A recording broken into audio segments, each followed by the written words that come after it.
Hi everyone, welcome back to another tutorial from Crazy Gamer. Today in this video, I'm going to show you how you can disable ranked mode in Snake.io game. If you're playing Snake.io and want to turn off ranked mode so you can play more casually without the pressure of ranking or league points, then this guide will walk you through the process.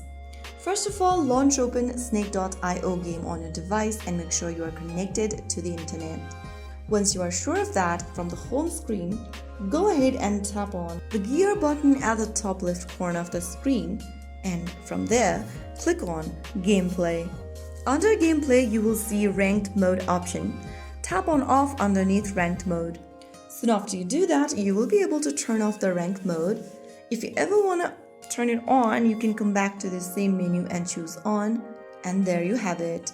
That is how you easily turn off the rank mode in Snake.io. If you found the video helpful, don't forget to like, share and subscribe to our channel. I will be back again in the next episode. Thank you for watching.